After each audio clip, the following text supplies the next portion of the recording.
Bismillahirrahmanirrahim. Alhamdulillahi rabbil alamin. Wal 'aqibatu lil muttaqin wa la 'udwana illa 'alal zalimin. Asyhadu an la ilaha illallah wahdahu la syarika lah. Ilahul awwalin wal akhirin. Wa asyhadu anna Muhammadan 'abduhu wa rasuluh. Shalawatu rabbi wa salamuhu alaihi wa sallama tasliman katsira, amma ba'd.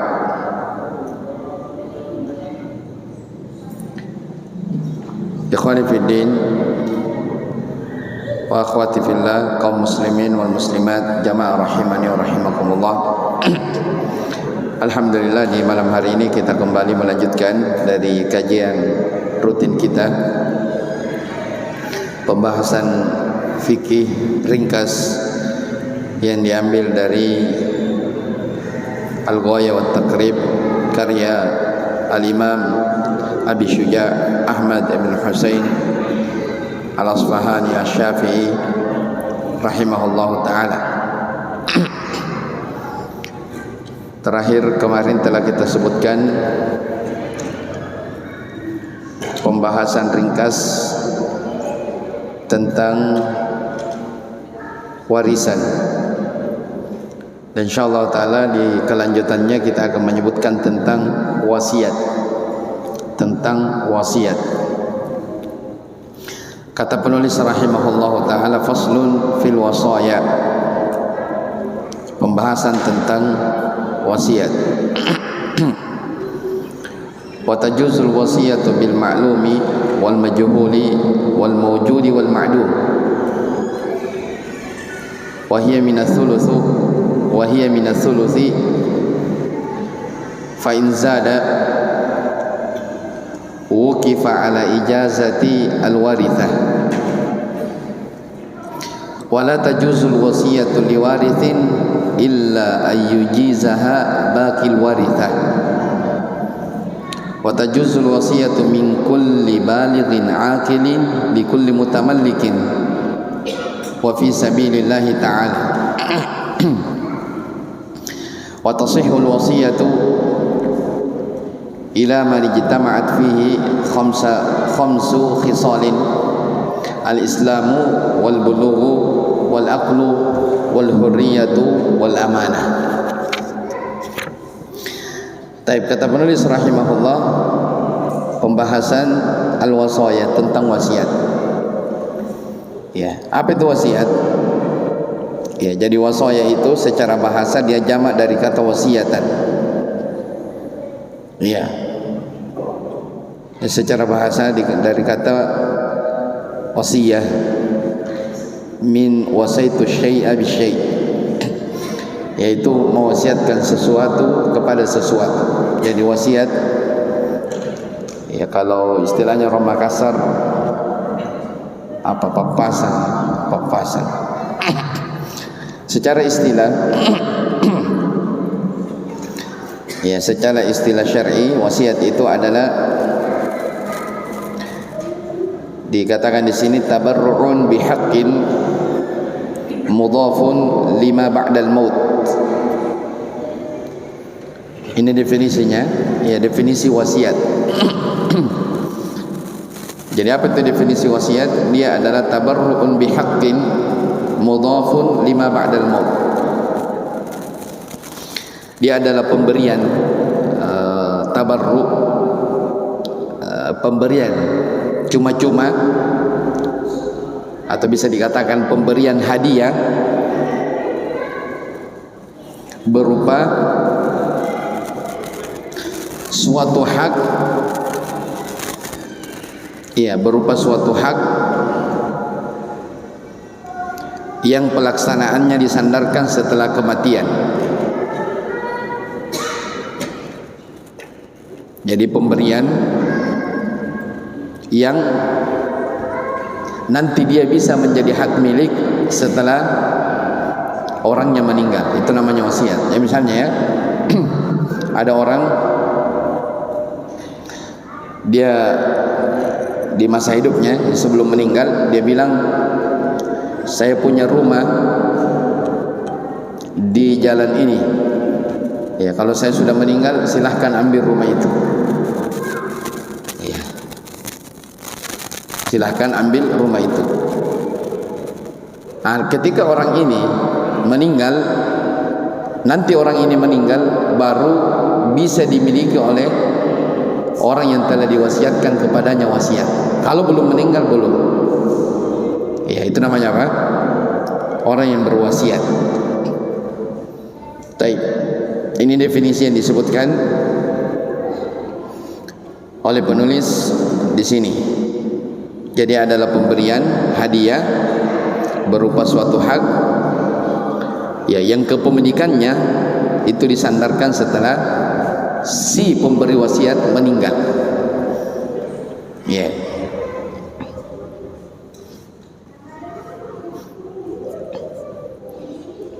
Dan wasiat ini hukumnya jaiz, boleh. Ya, boleh. Menurut kesepakatan para ulama berdasarkan firman Allah Subhanahu wa taala, dalil tentang bolehnya wasiat, kutiba alaikum, diwajibkan atas kalian, idza hadara ahadakumul maut, apabila salah seorang di antara kalian akan dihadiri oleh kematiannya, in taraka khairan lil wasiyatu lil walidaini wal aqrabina bil ma'ruf haqqan 'alal muttaqin. Ya, dia meninggalkan wasiat-wasiat kebaikan apa kepada kedua orang tuanya, kepada kerabatnya dengan hal yang baik. Ya, haqqan 'alal muttaqin. Ya. Di sini penulis rahimahullah mau menjelaskan, ya, kalau memang ada wasiat, berapa yang maksimal boleh diwasiatkan. Ya, ini akan disebutkan fikihnya oleh penulis rahimahullahu ta'ala. Jadi pahami dulu, wasiat itu adalah pemberian hadiah yang diberikan kepada orang semasa hidupnya. Nanti dia miliki setelah orang yang berwasiat tersebut meninggal. Iya. Kemudian dikatakan di sini, wa tajuzul wasiyatu bil ma'lum wal majhul wal mawjudi wal ma'dum. Wasiat itu diperbolehkan pada perkara yang dimaklumi dan hal yang tidak diketahui, serta hal yang ada dan hal yang belum ada. Iya. Karena kata para ulama, wasiat ini adalah sifatnya pemberian, dia adalah hadiah, jadi dia biar sesuatu yang majhulah, sesuatu yang tidak jelas, maka boleh. Yang tidak boleh itu majhul kalau akad jual beli. Ya, kalau akad jual beli dia harus jelas apa yang mau dijual, apa yang mau dibeli, bagaimana bentuk barangnya, baru bisa transaksi akad jual beli. Atau misalnya wasiat, ya, dia mau mewasiatkan sesuatu, misalnya ya, misalnya saya punya kambing 100 ekor, ya, 100 ekor. Saya berwasiat, kalau saya meninggal ada kambing saya 10 ekor dari 100 itu silahkan ambil. Ya, saya tidak menentukan 10 ekor itu yang mana. Itu namanya apa? Berwasiat pada sesuatu yang majhul, tidak diketahui yang mana ini yang diwasiatkan. Ya, yang mana ini yang 10 ekor ini yang mau diserahkan dari wasiat tersebut. Ya, sama misalnya tanah, dia hanya menentukan saya punya tanah ini saya wasiatkan. Tapi dia hanya menyebut tapi tidak menyebutkan, ya, dia menyebut misalnya di Barombong, tapi orang ini banyak lahannya di Barombong, tapi dia hanya menyebut, maka itu namanya sesuatu yang majhul. Dan itu syah saja, ya, syah saja. Taib. Jadi dikatakan di sini boleh wasiat itu diperbolehkan pada hal yang dimaklumi, barang-barang yang dimaklumi, dan hal yang tidak diketahui, serta hal yang ada atau yang tidak ada. Ya. Para ulama menjelaskan misalnya pohon, ya, pohon. Saya wasiatkan pohon ini, mangga ini, pohonnya saya kasih. Ya, diwasiatkan. Dan buahnya, padahal pohon itu belum apa? Belum berbuah, tapi nanti berbuah milik dia. Nah, itu maksudnya. Taib. Kemudian kata penulis, wahiyya minas sulus. Dan wasiat itu adalah paling maksimal sepertiga dari harta. Fa in zada wukifa ala ijazatil warithah. Apabila lebih daripada itu, maksudnya lebih dari sepertiga, maka ditetapkan sesuai pemulihan, sesuai izin dari ahli waris. Jadi ada orang berwasiat, dia punya banyak harta, ya, dia berwasiat. Iya. Berapa maksimal harta yang dia bisa wasiatkan kepada orang? Ya. Kata penulis di sini maksimalnya hanya sepertiga. Yaitu ada ukurannya, ya, tidak boleh dibilang saya punya harta, misalnya saya punya harta 100 juta, saya wasiatkan kepada satu orang ini semua. Tidak bisa seenaknya seperti itu. Kenapa? Karena orang ini dia punya apa? Dia punya ahli waris. Dia punya ahli waris. Iya. Kalau misalnya dia meninggal, otomatis ada apanya? Ada ahli warisnya. Kalau diberikan semua kepada apa namanya? Kepada orang yang dia wasiatkan, berarti syariat tidak adil dong. Nah, makanya syariat membatasi. Iya. Boleh berwasiat, tapi maksimal berapa? Sepertiga. Ya, sepertiga dari harta yang dia miliki. Ya. Bagaimana kalau dia mewasiatkan lebih dari sepertiga hartanya? Ya, kata penulis, fa in zada wukifa ala ijazatil warithah. Ya, kalau dia wasiatkan, mau dia berwasiat lebih dari sepertiga hartanya, maka itu boleh dengan syarat harus ada izin dari mana? Dari ahli waris. Ya, si ahli warisnya mengizinkan, oh silahkan beri, tidak apa-apa.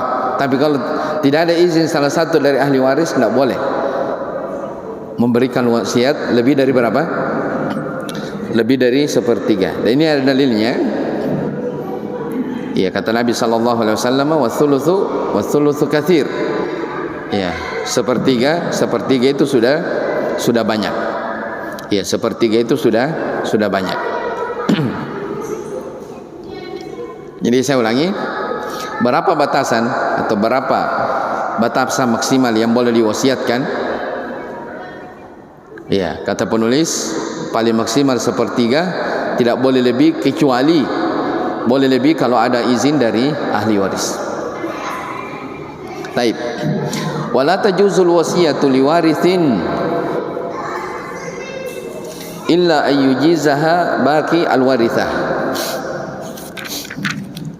Dan tidak boleh wasiat itu diperuntukkan untuk ahli waris kecuali jika dibolehkan oleh seluruh ahli waris yang lainnya. Ini hukum lain, ya. Jadi wasiat itu untuk siapa? Ya. Apakah jadi ada orang dia punya harta, kalau dia meninggal sudah ada ahli warisnya, ini si fulan, ya mungkin orang sudah tahu, oh ini bagiannya dia, jatahnya sekian. Kalau dari pembagian kemarin kita sebutkan, ya, dia, orang sudah tahu jatahnya sekian. Ya, ternyata ada misalnya ada 5 ahli waris ini, ya, dari harta yang orang ini. Ya, jadi misalnya si A, ya, punya harta, ya, si A punya harta, ya, ahli warisnya ada 5, ya. Ternyata si A ini sebelum dia meninggal, dia ternyata ada wasiatnya kepada salah satu dari 5 ahli waris ini. Nah, sekarang pertanyaan, boleh enggak si A berwasiat kepada salah satu dari ahli warisnya? Ya, jawabannya asalnya dia tidak boleh, kecuali kalau yang 4 lainnya itu memberikan izin kepada salah satu dari 5 itu. Tapi kalau ada salah satu dari 5 itu ada yang tidak ridho, tidak mau, maka tidak boleh apa? Wasiat itu tidak berlaku. Kenapa? Karena nanti dia double berapa? 2 kali, dapat warisan, dapat juga apa? Wasiat. Kecuali kalau memang ahli waris semua yang lain setuju, ya silahkan. Kalau mungkin kamu yang rawat, mungkin selama hidupnya ini si pewaris ini kamu yang jaga dan seterusnya, silahkan, ridho. Nah, itu tidak masalah. Tapi kalau salah satu dari 5 ini misalnya si ahli waris ada yang tidak mau, maka wasiat itu tidak berlaku. Itu maksudnya di sini. Wala tajuzu al-wasiyatu liwarithin illa ayyujizaha baqil warithah. Iya. Wasiat, ya, tidak boleh wasiat untuk seorang pewaris kecuali jika dibolehkan oleh seluruh ahli waris yang lainnya. Baik. Kemudian pembahasan berikutnya, wa tasihhul wasiyatu ila man ijtama'at. Sebelumnya kata beliau, wa tajuzul wasiyatu min kulli balighin aqilin li kulli mutamallikin wa fi sabilillah.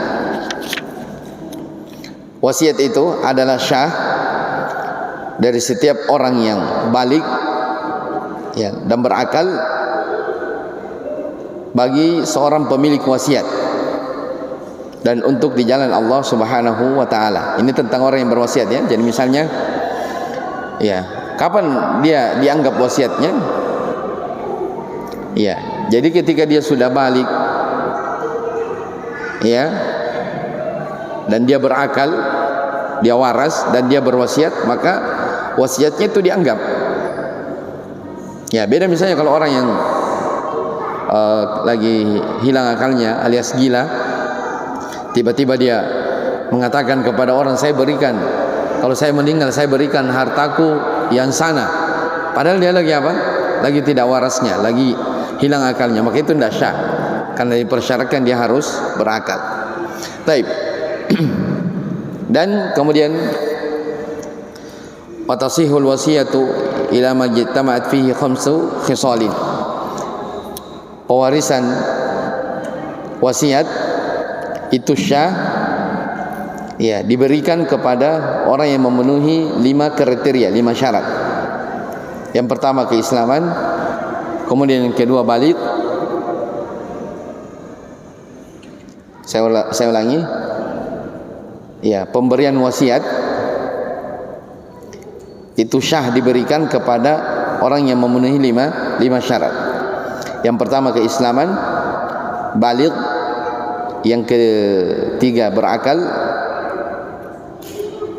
ya, kemudian yang keempat orang yang merdeka, bukan budak, dan yang kelima amanah. Ya, yang kelima amanah. Ini fikir ringkas terkait tentang wasiat. Jadi yang paling penting kita pahami dalam pembahasan wasiat ini, wasiat itu maksimalnya hanya berapa? Sepertiga, tidak boleh lebih. Ya, dan wasiat itu tidak boleh diberikan kepada ahli waris kalau memang dia punya jatah dari warisan, kecuali kalau diizinkan oleh ahli waris yang lain. Tapi wallahu alam. Dengan ini selesai pembahasan tentang warisan dan wasiat. Tapi kita akan masuk di pembahasan baru.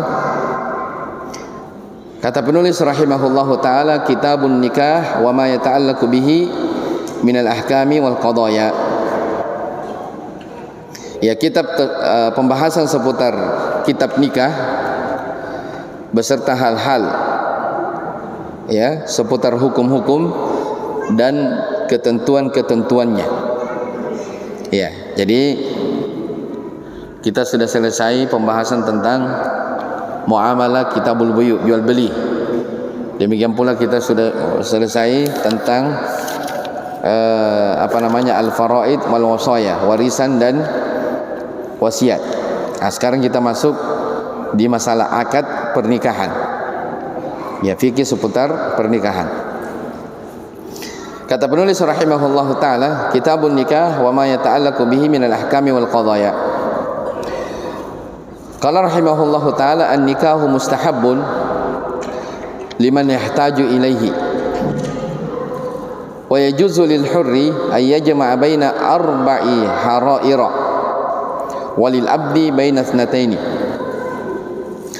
wa la yankihu al-hurru amanatan illa bi syartaini adamu sadaqil hurrati wa khawfu al-anat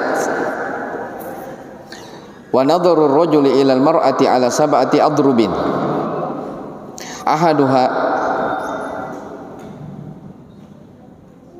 nadruhu ila ajnabiyatin li ghairi hajatin fa ghairu jaiz wa thani nadruhu ila zawjatihi wa amatihi fa yajuzu ay yanzura ila ma adal faraj minhuma wa thalithu nadruhu ila zawati maharimihi aw amatihi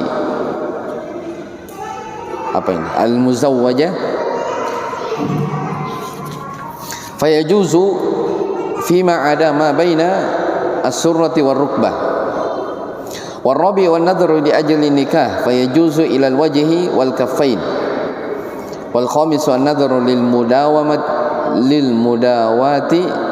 mudawati fa yajuzu ila al-mawadi' allati yahtaju ilaiha wasalisu an-nadhru lisyahadati au lil muamalati fa yajuzu an-nadhru ila al-wajhi khassatan wasabi an-nadhru ila al-amati inda ibtiya'iha fa yajuzu ila al-mawadi' allati yuhtaju ila taqlibiha. Thumma qala rahimahullah wa la yasihhu aqlu nikahi illa biwaliyin wa syahidai adlin wa yaftakiru al-waliyyu wasyahidani ila sittati syara'ita al-islamu wal bulughu wal aqlu wal hurriyatu wal dhukuriyatu wal adalatu illa annahu la yaftakiru nikahu dhimmiyati ila islamil wali wala nikahu al-amati ila adalati sayyid wa aula al-wulati al-abu thumma al-jaddu abul abi, ini masalah perwalian. Thumma al-akhu lil abi wal ummu, thumma al-akhu lil abi, thumma al-ibnu al-akhi lil abi wal ummi, thumma ibnu al-akhi lil abi, thumma al-ammu, thumma ibnuhu ala hadha tartib. Fa idza udimatil asabat fal maula al-mu'tik thumma asabatuhu thumma al-hakim.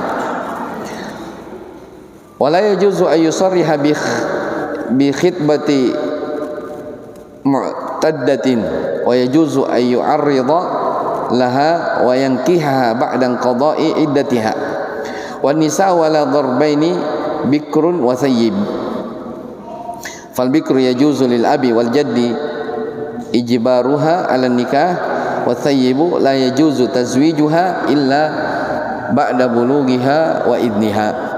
Baik. Kata penulis rahimahullahu taala, pembahasan tentang nikah dan hukum-hukum yang berkaitan dengannya. Tapi apa itu nikah? Ya, nikah sudah bahasa Indonesia ya. Ya, tapi di dalam bahasa Arab ya an-nikah secara bahasa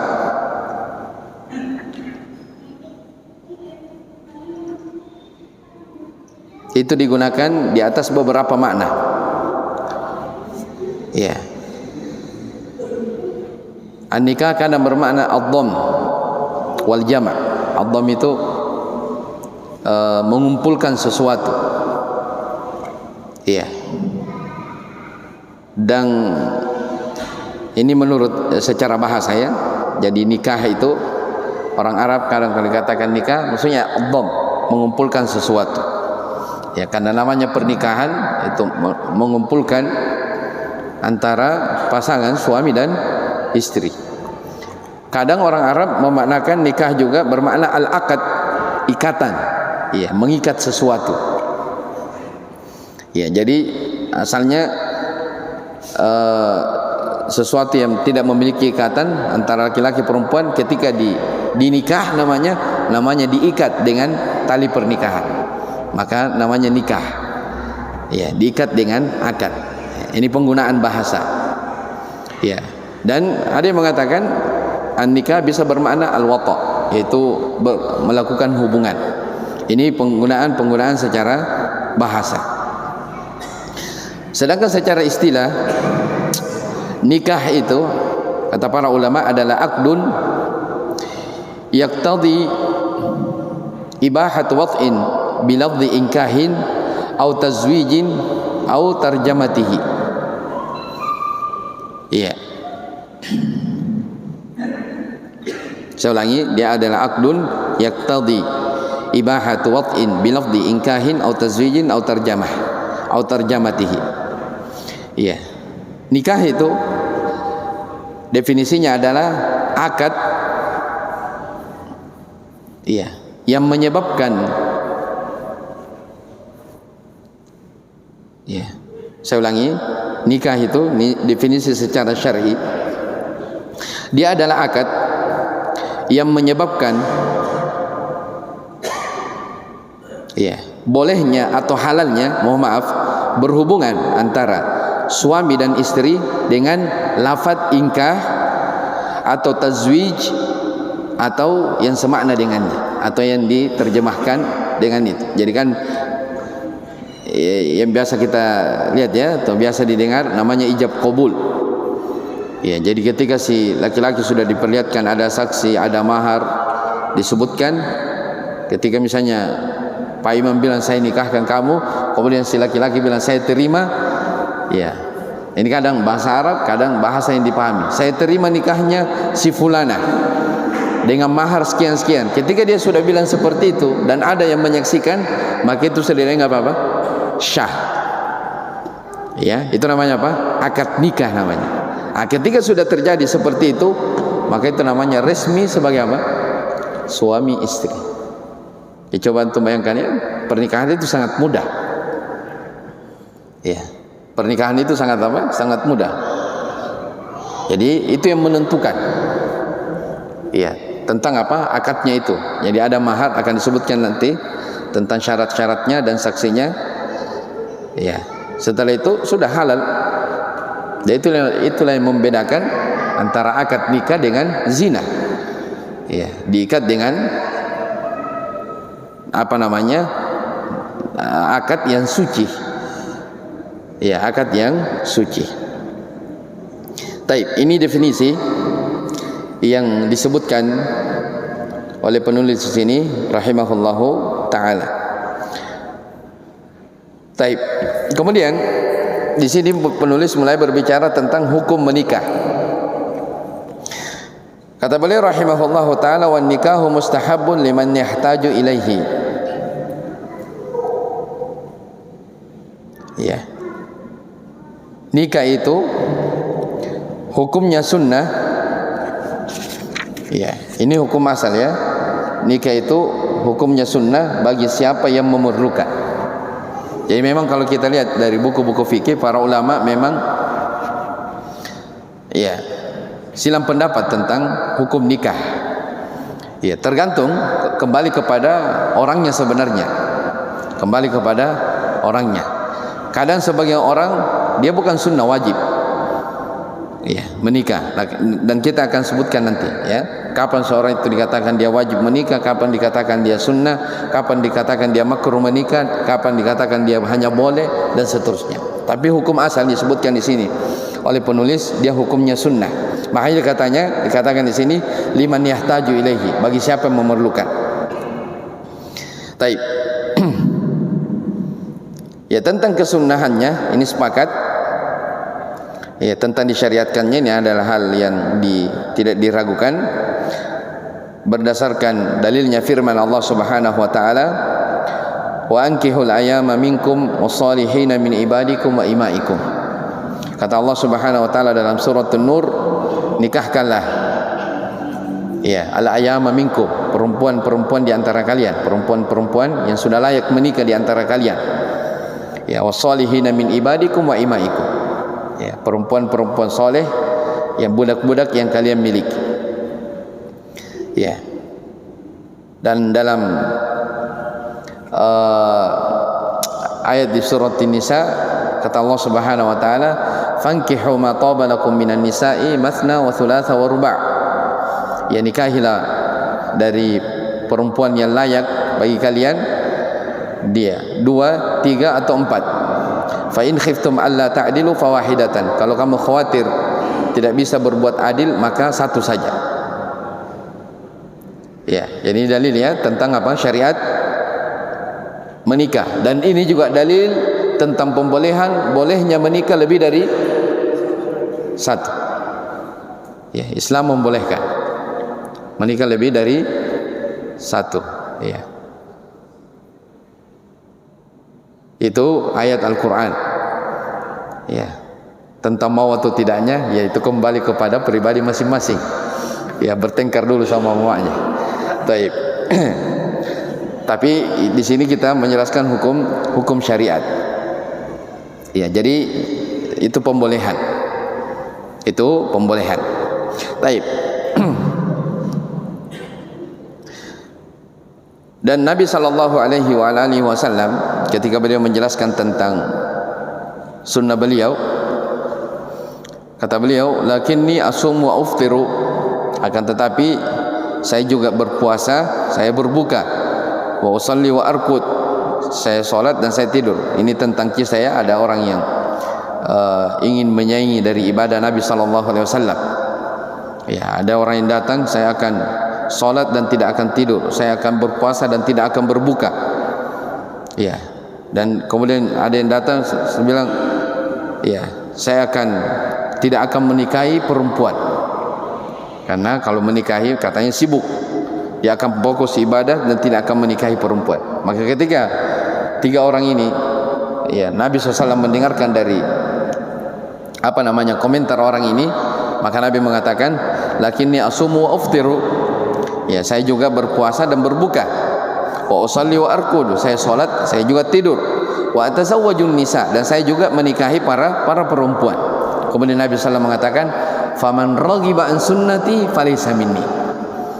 Ya, siapa yang tidak senang terhadap sunnahku, maka bukan dari golonganku. Ya, ini menunjukkan bahwa sunnah menikah itu adalah perkara yang sunnah. Dan banyak ya dalil lain, di antaranya ya sabda Nabi sallallahu alaihi wasallam yang lain, ya ma'syarasy syabab man istata'a minkumul ba'ata falyatazawwaj wa man lam yastati' fa 'alaihi bis-shaum.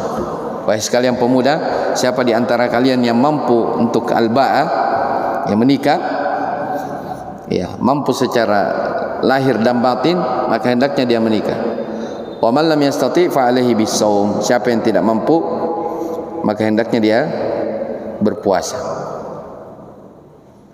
Dalam riwayat lain dikatakan, ya, fa innahu aghaddu lil basar wa ahsanu lil faraj.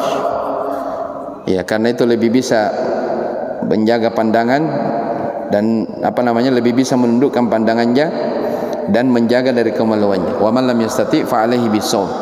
Siapa yang tidak mampu maka dia berpuasa, fa inna lahu wija, karena itu adalah tameng.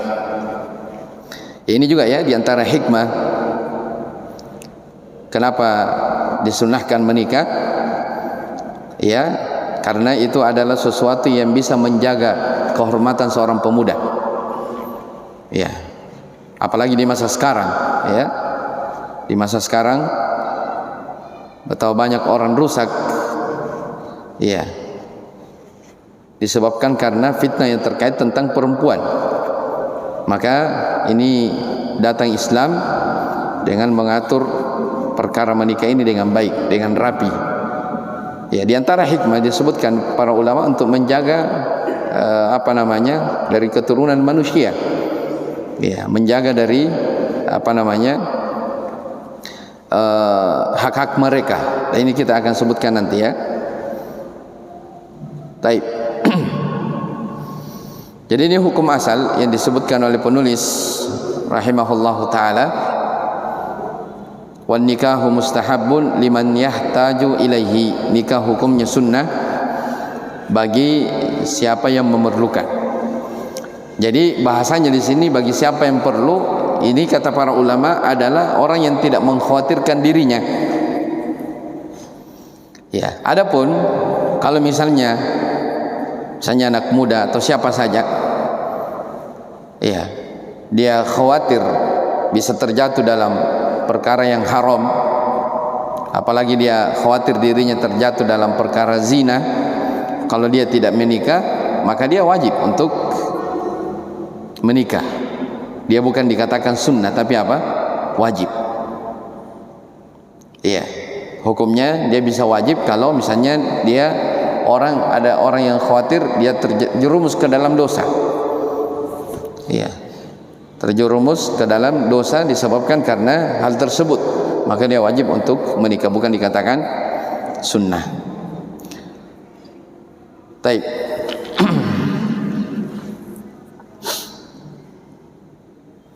Kemudian kata penulis di sini, wa yajuzu lil hurri ay yajma'a baina arba'i harair walil abdi baina itsnatain.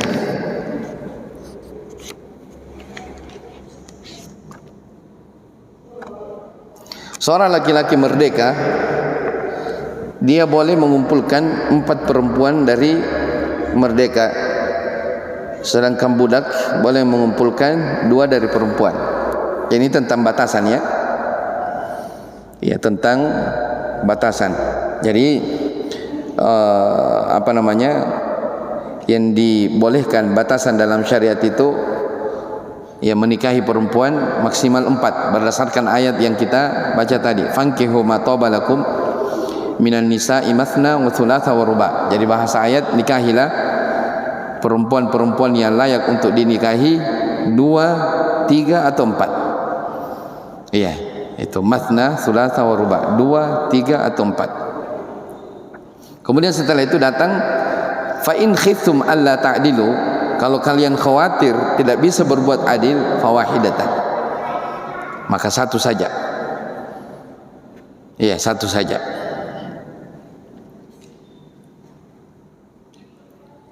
Ini dalil dari ayat. Adapun dari hadis disebutkan ya di dalam riwayat At-Tirmidzi dari Ibnu Umar, dan hadis ini disahihkan oleh Syekh Albani rahimahullah. Jadi ada dahulu sahabat, iya, namanya Ghailan ibn Salamah Ats-Tsaqafi. Iya, beliau masuk Islam dalam keadaan memiliki 10 istri di masa jahiliyah. Iya, Ghailan ibn Salamah Ats-Tsaqafi masuk Islam dalam keadaan beliau memiliki berapa? 10 istri, itu di masa jahiliyah. Ya, maka fa'amarahumun Nabi sallallahu alaihi wa ala alihi wasallam fa aslamna ma'ahu, lalu 10 istrinya itu masuk Islam semuanya. Ya. Fa'amarahun Nabi sallallahu alaihi wasallam ay yatakhayyara arba'an minhunna. Maka Nabi sallallahu alaihi wasallam memerintahkan untuk memilih salah satu dari 4 dari mereka, dari 10 itu maksudnya ambil 4 dan ceraikan berapa? Berapa diceraikan? 6. Jadi 10 disuruh kurangi berapa?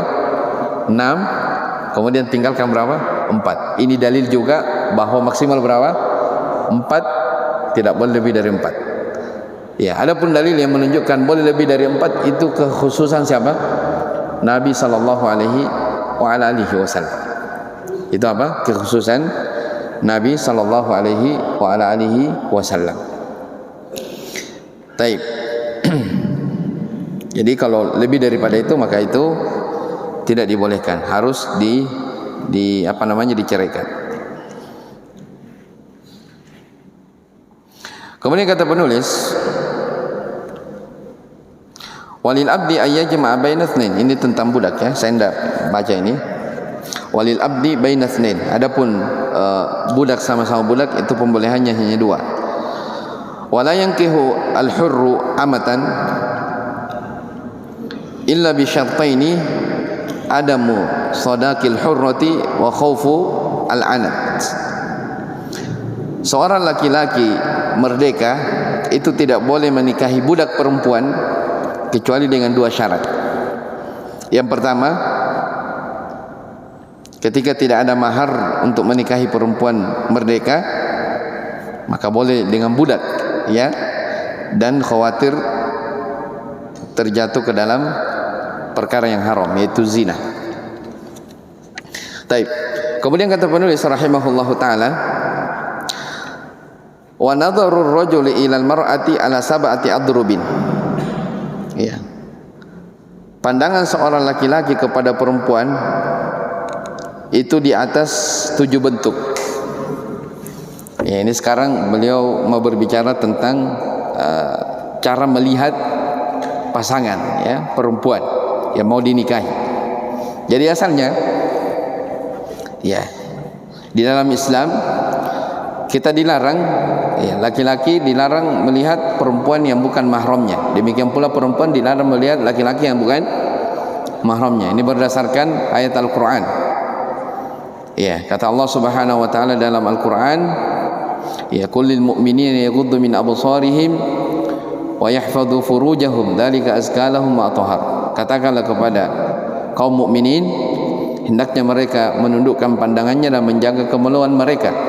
Dzalika azka lahum wa athhar. Ya, wa kullil mu'minati, ini dalam surah An-Nur, ya, surah An-Nur. Wa kullil mu'minati yaghuddna min absarihinna wa yahfadna furujahunna, tentang perempuan. Ya, makanya kita, ya, diperintahkan untuk apa? Menundukkan pandangan. Kata Nabi sallallahu alaihi wasallam, la tattabi'un nadratan nadrah fa inna lakal ula wa laysat laka fi tsaniyah. Ya, jangan kamu ikuti pandanganmu dengan pandangan berikutnya. Ya, yang pertama itu, ya, masih dimaafkan, ya, wa laysat laka fi tsaniyah. Adapun yang kedua sudah tidak dimaafkan. Paham maksudnya? Jadi melihat, ya, misalnya ada perempuan yang bukan mahramnya, dia lihat, ya, kalau dia lihat pertama tidak sengaja, ya, itu masih dimaafkan. Ya, tapi kalau penasaran, lihat lagi deh, mubazir kalau dia, istilahnya orang.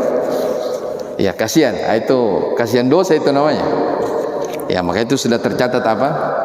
Dosa. Sudah tercatat dosa. Jadi sekali lihat, tundukkan, itu masih dimaafkan. Untuk kedua kalinya, itu sudah apa? Tercatat dosa. Jelas, ya? Menundukkan pandangan. Nah, selebihnya itu baru tercatat. Nah, ini menunjukkan apa? Bahwa di dalam Islam kita disuruh menjaga dari pandangan. Baik, lanjutan dari ini kita akan baca insyaallah taala di pertemuan yang akan datang. Jadi ini akan dijelaskan tentang bagaimana cara Islam mengatur proses dari pernikahan. Baik, wallahu alam. Cukup dulu. Subhanakallah bihamdik, syarra la ilaha illa anta, astaghfiruka wa atubu ilaik. Alhamdulillah.